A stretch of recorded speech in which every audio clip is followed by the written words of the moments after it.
Dios los bendiga. Somos Dios está presente. Hemos estado compartiendo varios temas que creo que son muy importantes. Yo espero poder sacar ¿cómo se llama? Un compendio, ¿sí? De todas las prédicas que empezamos desde que decretamos tiempos de gloria a finales del mes de agosto. Hemos hablado acerca de lo que es la casa de gloria, el rey de gloria, el destino de gloria.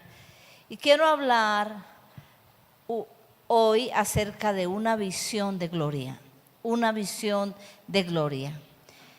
Dios nos creó a cada uno con un destino, y ese destino es un destino de gloria, porque cuando Él ha determinado algo sobre cada uno de nosotros, entonces esa determinación de por sí trae gloria.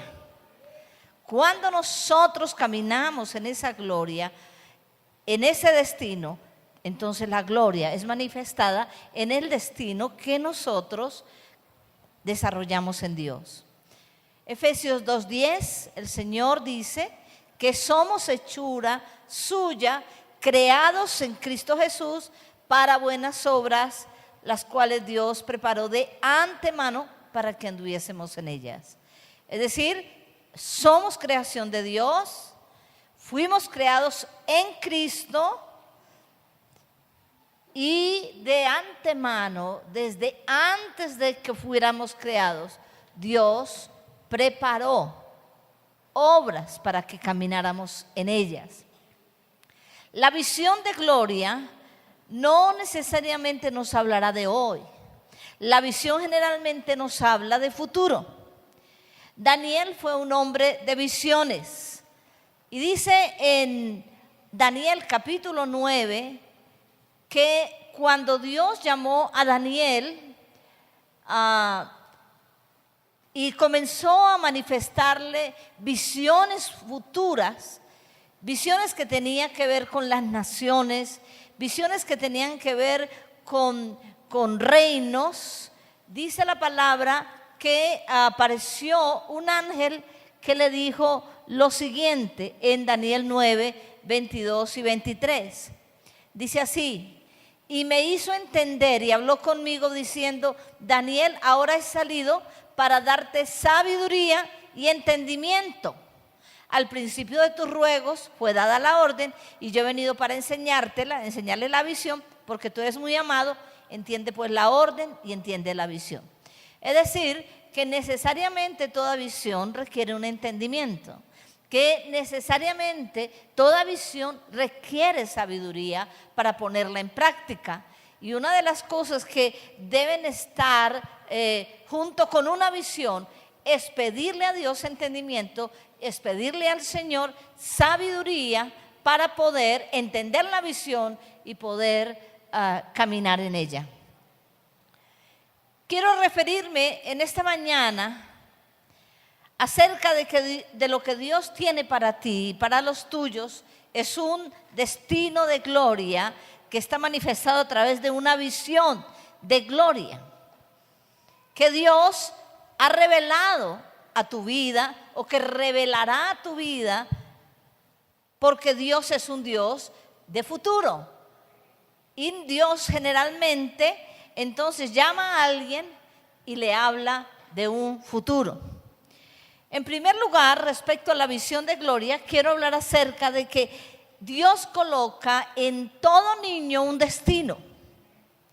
Dios coloca en cada niño que nace un destino, una pasión, una visión. Ese destino, esa pasión, esa visión es revelado muchas veces en sueños, es revelado en visiones, es revelado en inclinaciones, en la pasión que muchas veces desarrollan los niños en los anhelos que ellos tienen, y es necesario prestarle mucha atención. Por ejemplo, Dios le habló a Jeremías y le dijo en Jeremías capítulo 1 al 5: antes que te formase en el vientre te conocí, y antes que nacieses te santifiqué y te di por profeta a las naciones. Jeremías tenía un destino desde el vientre. Y no solamente Jeremías, todo ser humano que nace sobre la tierra no nace por casualidad, nace con un propósito y un destino. Lo que pasa es que ese destino de gloria, esa visión de gloria, va a ser manifestada o va a ser activada cuando ese niño, esa niña camina en Dios o viene a Dios o viene al Señor. Y es desarrollada cuando cada niño es direccionado en la visión que Dios le ha dado. Entonces los padres deben estar atentos sobre los niños y lo que ellos manifiestan. No debemos decir, es que son niños, porque eso fue lo que trató de decir Jeremías al Señor, es que yo soy un niño. No podemos decir eso, porque realmente Dios se manifiesta a los niños de una manera muy poderosa y sobrenatural. A veces no entendemos, no alcanzamos a discernir muchas de sus palabras y aún de lo que ellos ven, y es necesario estar muy atentos. No debemos estorbar los sueños de Dios en los niños, no debemos tenerlos por menos. Por ejemplo, que era un ejemplo mío, a la edad de 8 años yo tuve un sueño, 2 sueños. Y en ese tiempo mis padres pues estaban muy ocupados porque éramos 7. Así que nunca supieron de mi sueño y mucho menos me direccionaron. Yo en ese sueño me vi subiendo unas escaleras que iban hasta el cielo y al lado y lado habían ángeles adorando. Y yo llegué hasta un trono. Y en el trono estaba sentado Jesús. Y los discípulos me impidieron llegar. No podía llegar a ellos, a Jesús. Pero el Señor les aparta y le dice, ¿no les he dicho que dejen a los niños venir a mí porque de ellos es el reino de los cielos? Luego tuve otro sueño donde me vi en un campo en esa misma edad de 8 años, lleno de espigas maduras, muchas espigas maduras que brillaban al resplandor del sol. Pero yo corría porque veía exactamente la figura de Satanás persiguiéndome. Y yo corría por entre los trigales, escondiéndome porque tenía una persecución muy fuerte. Eso jamás nadie lo supo, porque tampoco nadie me preguntó. Y parece que yo no era muy comunicativa también. ¿Quién sabe qué sería la situación? Pero hoy que ha pasado el tiempo, yo entiendo la visión o ese sueño, que Dios me iba a llevar en un camino ascendente hasta el trono, que ese camino estaría siempre marcado en la adoración, que tendría mucho impedimento para llegar, porque aún los mismos siervos estorbarían mi llegada. Que ese ascender al trono significaría un encuentro. Al hablar de trono, yo tendría la capacidad de entender el gobierno y la autoridad de Dios. Hoy lo entiendo muy claro, ¿cierto? Y que al hablar de que de los niños es el reino de Dios, es la capacidad que Dios me dio, no importa la edad que yo tenga, para vivir como niño. ¿Qué quiere decir? Que siempre creo y siempre hago lo que se me manda hacer. Yo lo entendí así. La segunda, hoy lo entiendo, que si Dios me estaba hablando que iba a estar en contacto con una gran cosecha. Una gran cosecha que de niña jamás entendí, ni mis padres supieron dónde Dios me iba a llevar, ni yo, mucho menos yo, pero que también tendría una gran persecución por causa de esa cosecha, tendría una gran persecución de Satanás. Hoy lo entiendo, ¿cierto? A veces los niños dicen, yo veo tal cosa, yo veo tal otra, yo soñé tal otra, no lo anotamos, no le prestamos atención, pero Dios se revela a los niños. Por ejemplo, Ana fue una mujer en Israel estéril. Ella le pidió a Dios un hijo. Y una de las cosas que Dios le dijo a Dios era que lo dedicaría a él y que él estaría en el templo. Y la verdad es que Ana tuvo ese niño, lo llamó Samuel, y lo dedicó a Dios y lo llevó desde muy pequeño al templo. Y ese niño aprendió desde de temprana edad a oír a Dios. Aprendió la cultura del reino de Dios. Y ese niño llegó a ser un gran profeta que nunca se apartó, a pesar de que vivió en el reinado de Saúl, que se apartó de Dios. Este profeta no se apartó jamás de Dios, ni comulgó con la locura de Saúl. Y siempre fue una voz profética en medio de su pueblo. En 1 Samuel 3:19 habla de que Samuel, este niño, creció y Jehová estaba con él y que Dios no dejó caer a tierra ninguna de sus palabras. Qué bueno que tuvo una madre que le direccionó al templo.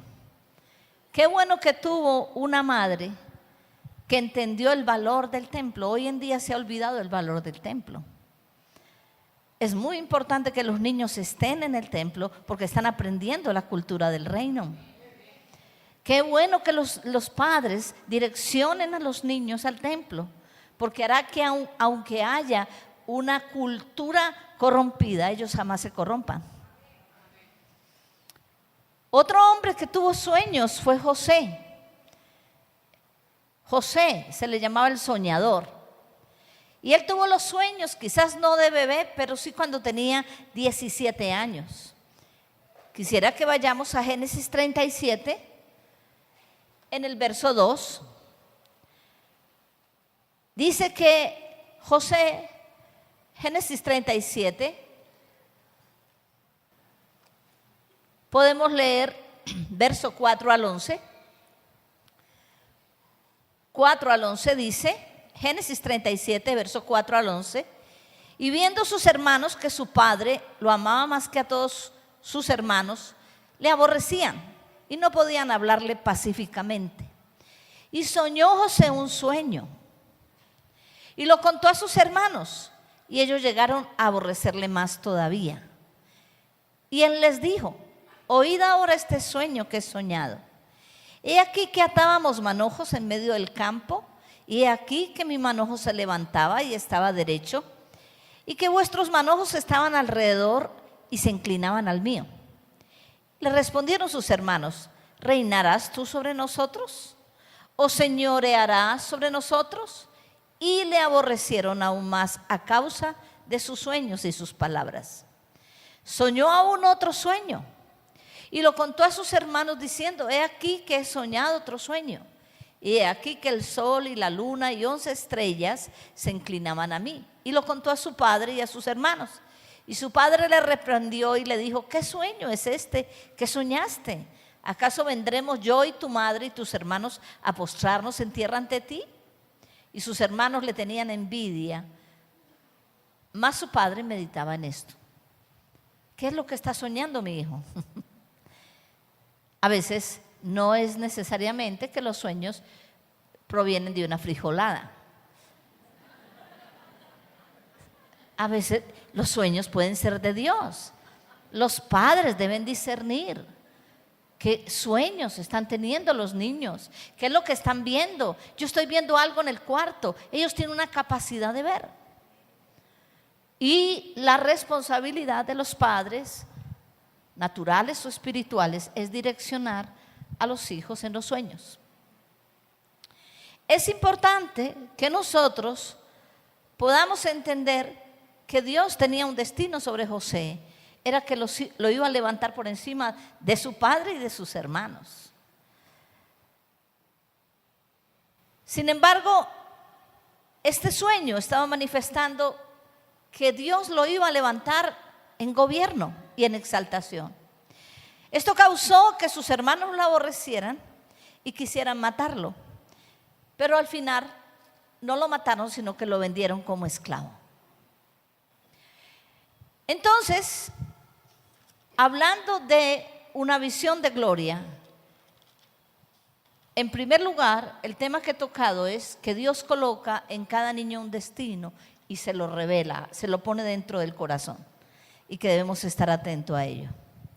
En segundo lugar, es necesario hacer, cuando Dios sabemos que tiene una visión para cada uno de nosotros, pero es necesario hacer prosperar la visión de otros.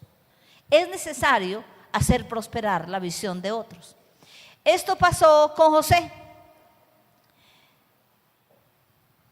Cuando yo hago prosperar a otros, esto nos califica para el ascenso. José, como esclavo, fue llevado a la casa de Potifar. En Génesis 39 dice que fue llevado a la casa de Potifar. Voy a leer el verso 1 al 6. Llevado pues José a Egipto, Potifar, oficial de Faraón, capitán de la guardia, varón egipcio, lo compró de los ismaelitas que lo habían llevado allá. Mas Jehová estaba con José y fue varón próspero, y estaba en la casa de su amo, el egipcio. Y vio su amo que Jehová estaba con él, y que todo lo que él hacía, Jehová lo hacía prosperar en su mano. Así que halló José gracia en sus ojos y le servía. Y él le hizo mayordomo de su casa y entregó en su poder todo lo que tenía.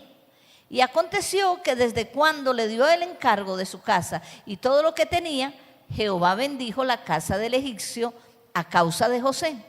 Y la bendición de Jehová estaba sobre todo lo que tenía, así en la casa como en el campo. Y dejó todo lo que tenía en mano de José, y con él no se preocupaba de cosa alguna, sino del pan que comía. Y era José de hermoso semblante y bella presencia. José nos da una lección. Dios tenía un destino. Pareciera que todo iba al revés, porque en vez de ir hacia el trono, estaba esclavo de un oficial de Faraón. Pero algo muy importante, muy sabio que tomó José, es que él hizo prosperar la casa de Potifar. Porque a pesar de que estaba cautivo, a pesar de que había sido vendido como esclavo, no encontramos en José ni amargura ni depresión. Es que estoy deprimido porque mis hermanos me vendieron, entonces no trabajo. Hoy amanecí deprimido y entonces no salgo a trabajar, no hago mis labores porque tengo una depresión terrible. No, él no vivió por las emociones. Él supo hacer prosperar la casa de Potifar, a pesar de que él era un esclavo de la casa de Potifar. Algunos dicen, ¿por qué voy a trabajarle para que fulano prospere? No, Señor, yo quiero trabajar es para mí, para yo prosperar. Pero escúcheme, cuando yo hago prosperar la visión de otros, yo califico para el ascenso. Amén. El prosperar es muy importante, entender que en ambos sitios, luego de eso, parece que las cosas iban mal. La mujer de Potifar quiere seducir a José, y cuando José no quiere, lo culpa de que la quería deshonrar, y él va a parar a la cárcel. Pero dice también que Jehová estaba con él aún en la cárcel. Dice en el capítulo 39, verso 21. Pero Jehová estaba con José y le extendió su misericordia y le dio gracia en los ojos del jefe de la cárcel. A veces, cuando nosotros no entendemos que Dios es Señor de todo, entramos en depresión porque no comprendemos que Él está sobre todas las cosas y que las circunstancias que vivimos tienen un propósito, aunque no lo entendamos. Si José se deprime y al llegar a la cárcel, acusado inocentemente, decide para qué la vida y se cuelga, como muchos hacen, qué vida tan desgraciada, entonces me cuelgo de una viga, no hubiera llegado al trono de Egipto, ¿sí? Así que entendamos que todo aquello que está sucediendo a nuestro alrededor tiene un propósito. Entonces, él hizo prosperar al hombre que dirigía la cárcel. Y dice en el Génesis 39, 21, pero Jehová estaba con José y le extendió su misericordia y le dio gracia en los ojos del jefe de la cárcel. Y el jefe de la cárcel entregó en mano de José el cuidado de todos los presos. Había un espíritu diferente, a pesar de que había sido vendido, traicionado por sus hermanos. A pesar de que le inculpan con una mentira de algo que no ha cometido, y va a la cárcel y pareciera que todo iba de mal en peor, pero resulta que él tenía una actitud de vencedor, porque aún allí todos los presos fueron puestos bajo el cuidado. José los cuidaba, y dice que todo lo que se hacía allí, él lo hacía. No necesitaba atender el jefe de la cárcel cosa alguna de las que estaban al cuidado de José, porque Jehová estaba con José, y lo que él hacía, Jehová lo prosperaba.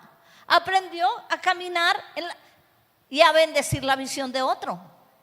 Aprendió esto, y realmente, queridos hermanos, es necesario que nosotros entendamos que es necesario prosperar la visión de otros, porque esto nos llevará en ascenso. El prosperar a otros, el hacer prosperar a otros es un entrenamiento. ¿Para qué? Para probar la fidelidad. José fue probado en fidelidad. Él no abusó de la confianza que Potifar le dio. El pasar por situaciones difíciles, muchas veces Dios la usa para probar la confianza, para probar y aún desarrollar destrezas administrativas.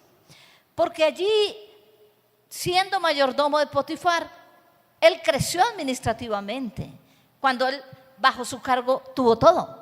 Eso era una actividad que él no hacía con el papá, pero aquí Dios lo capacitó y él lo hizo con gusto. Igualmente, dirigir todos los presos era algo que no le permitían porque los hermanos lo envidiaban y lo odiaban. Pero allí estaba él desarrollando destrezas administrativas, pero también estaba desarrollando carácter. Para desarrollar también Dios usó el que él hiciera prosperar a otros en circunstancias de cautividad, de esclavitud. Sirvió para que él desarrollara destrezas espirituales. Porque dice que él, en Génesis 40, que allí en la cárcel, él interpretó los sueños del copero y del panadero de Faraón que fueron a dar a la cárcel. Y extraordinariamente interpretó lo que iba a pasar con ellos. Yo no me quedo allí, pero extraordinariamente Dios estaba aumentando una destreza espiritual que era interpretar sueños. Y en tercer lugar, cuando hacemos prosperar la visión de otros, no solamente nos califica para el ascenso, no solamente es una oportunidad de entrenamiento, sino que el hacer prosperar a otros nos habilita para alcanzar lugares de gobierno. Jesús dijo en Lucas capítulo 16, verso 11 y 12. Lucas capítulo 16, 11 al 12. Pues en las riquezas injustas no fuiste fiel, ¿cómo se os confiará lo verdadero? A veces decimos, no, pero si este señor, este dueño de esto o este gerente vive robando, pues yo también robo. Ah, pero si es que este no cumple horario, yo también no cumplo horarios. No, señor. Si en las riquezas injustas no fuiste fiel, ¿cómo Dios te va a confiar lo verdadero? Dice el Señor Jesús. José fue fiel en las riquezas injustas. Gente pagana, pero le sirvió bien. Y entonces él se estaba preparando para que Dios le confiara lo verdadero. Y en el verso 12, allí en Lucas 16, 12 dice, y si en lo ajeno no fuisteis fieles, ¿quién os dará lo que es vuestro? Si en lo ajeno, lo que no es tuyo, tú no fuiste fiel, ¿cómo Dios te va a dar lo tuyo? Es decir, que siempre habrá un tiempo en que yo tendré que servir a otro. Pero ese servicio a otro tendrá un trabajo para llevarme en ascenso. Tendrá un trabajo para producir un entrenamiento y adquirir destrezas. Pero también me habilita para llegar a lugares de gobierno y para que me sea entregado lo que es mío. José había recibido sabiduría e inteligencia para interpretar sueños. Lo que para José fue un objeto de burla, porque los hermanos apenas soñaban, se burlaban de él, llegó a ser su fortaleza. Lo que fue una burla para sus hermanos, aún para su papá, que es que usted va a gobernar sobre mí. El papá tampoco entendía nada. Lo que era una burla, lo que era, se las pica de qué. Lo que era quizás algo no valorado, sin embargo, fue una gran fortaleza, y esa gran fortaleza, esa destreza espiritual que creció en José, en la cárcel y en la casa de Potifar, le llevó a gobierno. Porque una vez que Faraón tiene un sueño, el copero, que fue el que quedó vivo, porque el panadero, él le profetizó que lo iban a matar, y así sucedió, el copero que quedó vivo, al cabo de 2 años, porque se había olvidado de José, cuando el Faraón dice, he soñado esto, y nadie sabía interpretarlo, qué era lo que estaba diciendo, que era el sueño, llaman a José. Y esa habilidad que Dios le dio de interpretar sueños, y que la incrementó en la cárcel, la incrementó como esclavo, fue una fortaleza que le llevó a gobierno. José no solo interpretó, sino que aconsejó a Faraón respecto a lo que debía hacer. Ustedes saben que Faraón soñó con 7 vacas flacas, 7 vacas gordas, y luego 7 vacas flacas, y luego las espigas. José, debido a eso, alcanzó lugares de gobierno. Allí en Génesis 41, verso 28,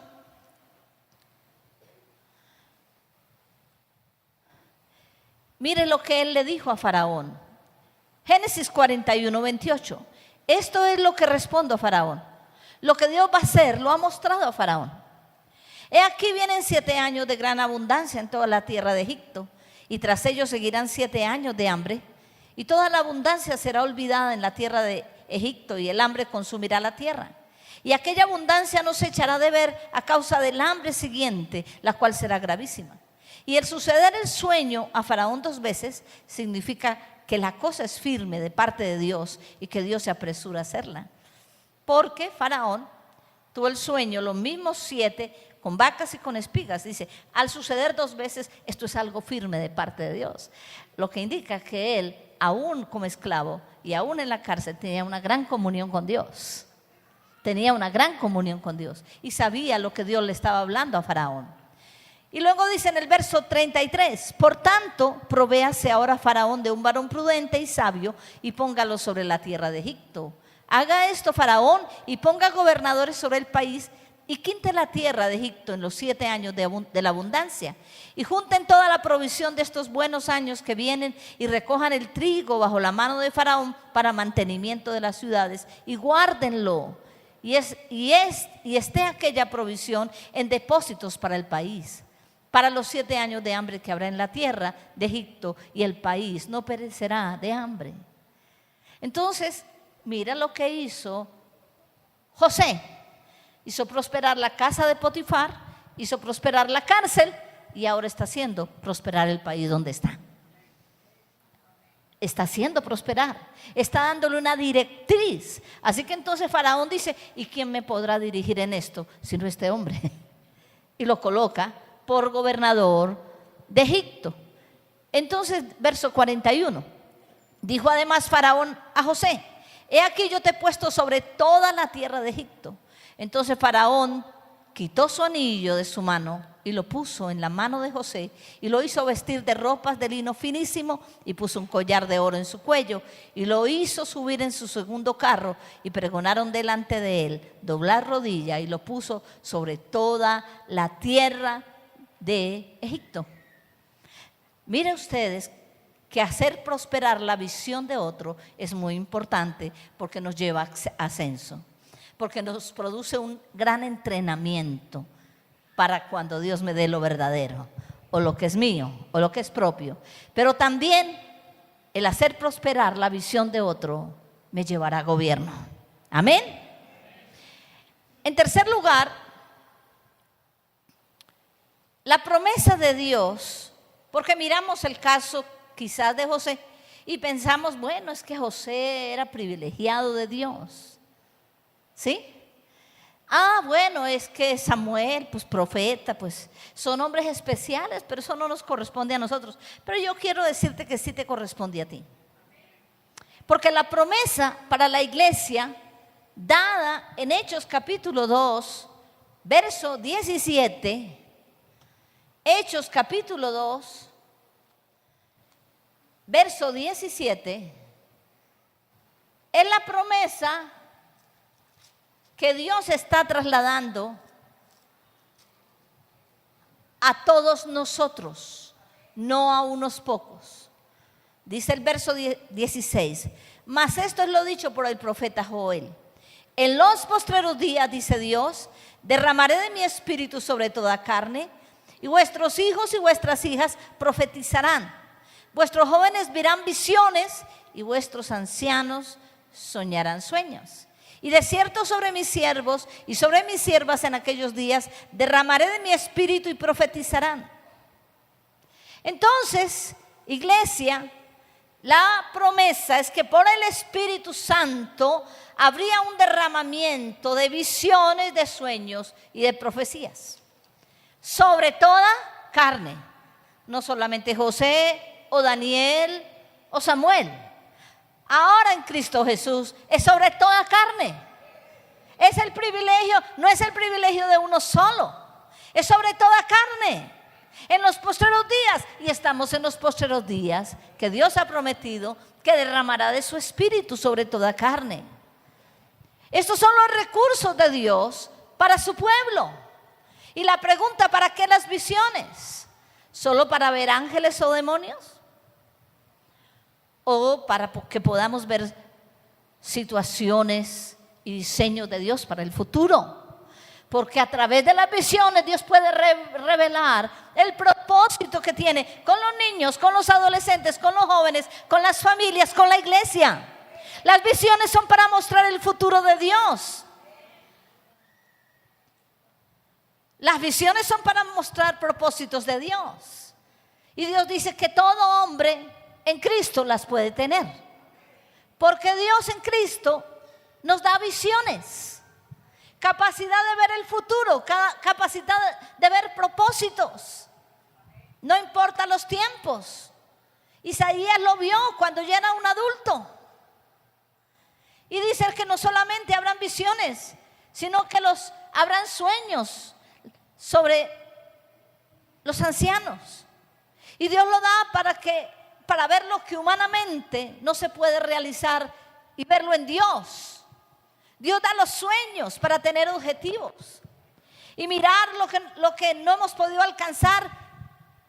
Y Dios lo da para decirle, este es mi propósito, camina en él, trabaja por él, esfuérzate por él, lucha por él y ve adelante, ve adelante, ve adelante. Porque Dios es un Dios de visión y Dios es un Dios de sueños. No podemos andar en la vida sin visiones ni sueños, porque Dios lo ha prometido que lo derramaría sobre toda carne. ¿Para qué son las profecías? Las profecías son palabras de direccionamiento que Dios nos da, donde se nos dice que debemos hacer o alcanzar. Las profecías son para actuar en el presente, son palabras que determinan el mañana, a través de declaraciones que establecen los tiempos. Las profecías son diseños revelados del cielo para diferentes situaciones. Las profecías son advertencias que revelan los peligros que tendremos en el futuro. Las profecías son palabras del cielo que activan los dones, activan la creatividad y activan los diseños. las profecías de Dios, usada en la boca de los siervos, porque dice: los siervos y las siervas profetizarán, los hijos y las hijas profetizarán. Las profecías en la boca de los hijos, de las hijas, de los siervos y de las siervas activarán los dones, activarán la creatividad, activarán los diseños. Dios no nos ha llamado para ser un pueblo improductivo. Dios no nos ha llamado para ser un pueblo escaso. Dios nos ha dado todos los recursos del cielo. Nos ha dado las visiones, nos ha dado los sueños. Solamente que hay que pedirlas. Solamente que hay que entrar en lo secreto y entender lo que Dios tiene para ti y para mí. Dios tiene una palabra, una visión, un sueño en el tiempo de la cautividad. Dios tiene una palabra, una revelación, un sueño, una profecía en el tiempo de la dificultad, para hacer que nosotros tomemos aliento y pasemos al otro lado y no nos quedemos, para hacer que nosotros no nos debilitemos ni entremos en depresión, ni decidamos que ya es hora de morirnos. Dios nos ha dado los sueños, las visiones y la palabra profética para que nos activemos en Dios. Es tiempo que entendamos que Dios nos creó y somos tierra deseable. Y Dios ha puesto en cada uno de nosotros grandes semillas, talentos, dones, grandes capacidades. Cuando Dios llamó al pueblo de Israel, dice que por el Espíritu fueron dotados de grandes cosas, de grandes capacidades. Y dice en Éxodo 35:30, y dijo Moisés a los hijos de Israel: mirad, Jehová ha nombrado a Bezaleel, hijo de Uri, hijo de Ur, de la tribu de Judá, y lo ha llenado del Espíritu de Dios, en sabiduría, en inteligencia, en ciencia. A través de Cristo tenemos la sabiduría, la ciencia, la inteligencia. Es necesario que pidamos cada mañana que seamos llenos de la sabiduría de Dios, de la ciencia, de la inteligencia. Porque el Espíritu Santo en el Antiguo Testamento estaba sobre algunas personas, pero hoy en Cristo Jesús está sobre la iglesia.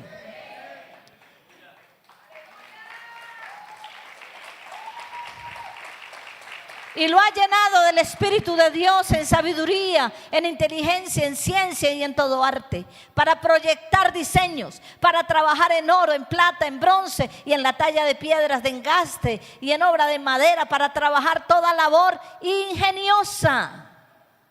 Ingeniosa.